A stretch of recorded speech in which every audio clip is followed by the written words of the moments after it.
Keunggulan kuesioner ini antara lain dapat mencapai sejumlah besar responden, khususnya jika dilakukan lewat surat.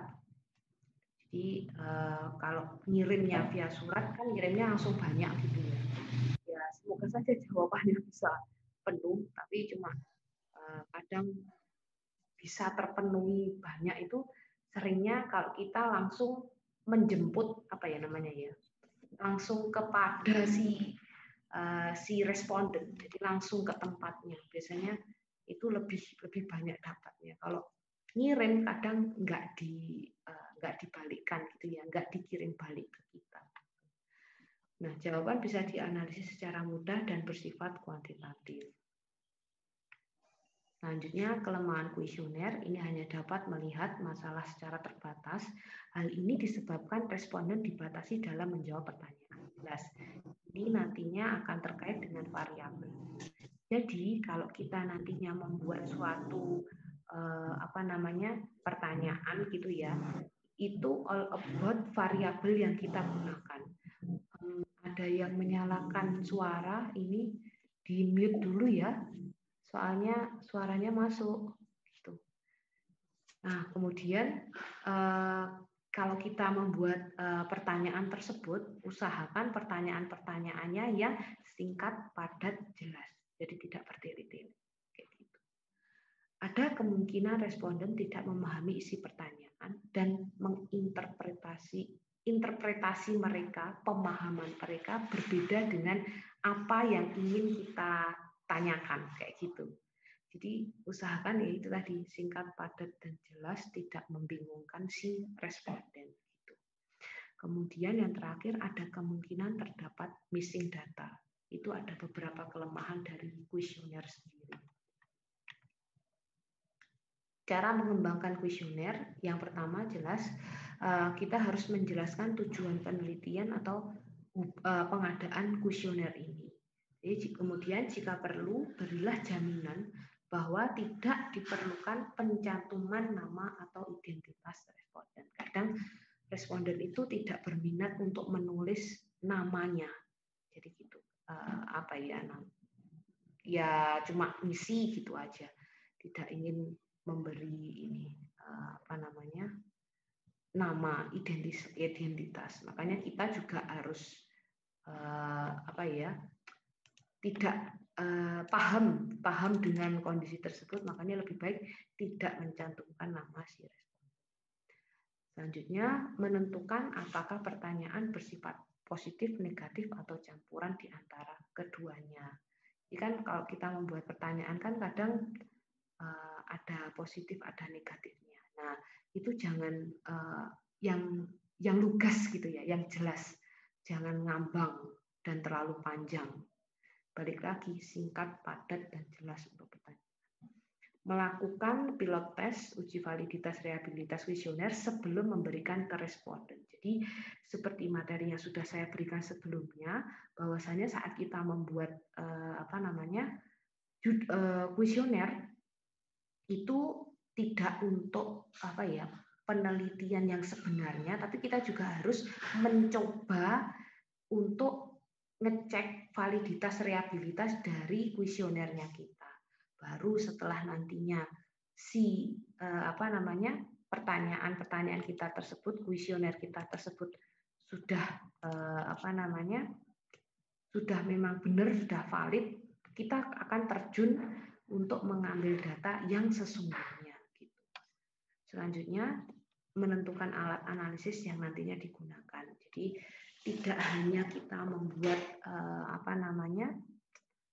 suatu pertanyaan berbentuk kuesioner tersebut, kita juga harus menentukan analisisnya kita selanjutnya apa setelah kita menggunakan kuesioner tersebut. Entah kita pakai UJT atau apa dan seterusnya. Ini nanti kita bahas setelah ini untuk analisis data. Kemudian kita masuk di ketentuan dasar pembuatan kuesioner. Jadi yang pertama, kita harus memberi nomor pada semua item pertanyaan dan halaman.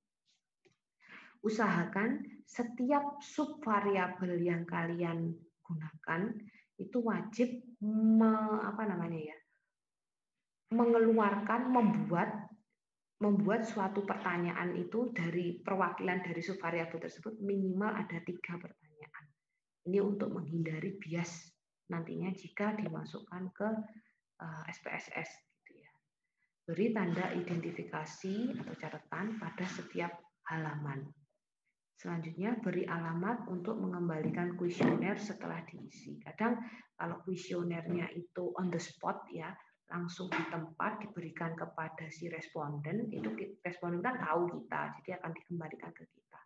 Namun kalau misalkan by mail, by pos, biasanya kan wajib kita juga harus meninggalkan alamat yang responden nantinya bisa mengirimkan ke kita. Nah, kemudian kita juga tidak boleh lupa saat membuat kuesioner itu dengan judul kuesioner. Jadi usahakan buatnya yang besar ya. Kalau judul kuesioner penelitian biasanya ya terkait tentang judul skripsi kita kayak gitu. Kemudian perintah-perintah dibuat dengan huruf tebal.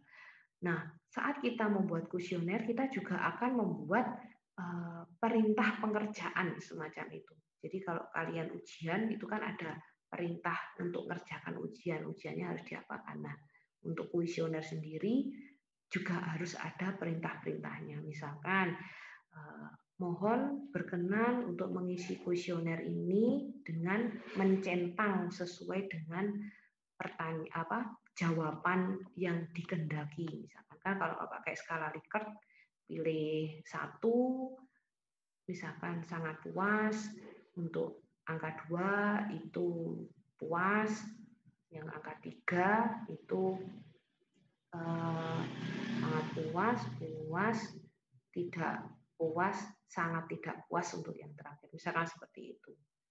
Kemudian usahakan mengelompokkan pertanyaan berdasarkan topik. Nah, makanya berdasarkan topik ini maksudnya sesuai dengan variabel dari turunan variabel yang kalian gunakan.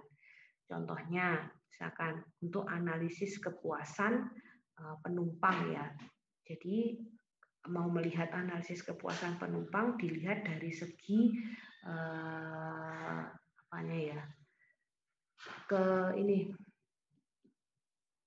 kenyamanan terminalnya, misalkan seperti itu untuk keywordnya. Jadi kenyamanan terminal itu misalkan pertanyaannya terkait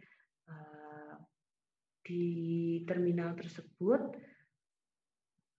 terdapat tempat pembuangan sampah atau tidak, misalkan seperti itu. Boleh, tidak apa-apa itu ditanyakan. Kemudian menyediakan perlengkapan P3K atau tidak. Jadi nanti kalau misalkan ada accident ya, kecelakaan di terminal tersebut, itu nantinya bisa langsung mengambil kotak P3K tersebut, kayak gitu muaranya. Boleh ditanyakan seperti itu. Jadi yang jelas kita harus tahu dulu, kita sebagai peneliti harus tahu apa yang akan kita tanyakan kepada si subjek kita atau responden kita. Dan yang jelas itu harus sesuai dengan seputar dengan variabel atau judul yang kita angkat kayak gitu ya. Kemudian usahakan ini sudah ya, jangan meletakkan pertanyaan penting pada akhir item. Jadi usahakan pertanyaan yang penting itu di awal, nanti yang setelahnya itu yang ringan-ringan. Karena untuk menjawab pertanyaan yang penting kadang si responden itu sedikit mikir gitu ya. Jadi ini enaknya gimana gitu. Kalau untuk yang enteng-enteng biasanya tinggal centang-centang gitu. Selanjutnya usahakan pertanyaan dibuat dengan metode keep it short and simple. Jadi gunakan yang singkat, padat, dan jelas, jangan bertele-tele.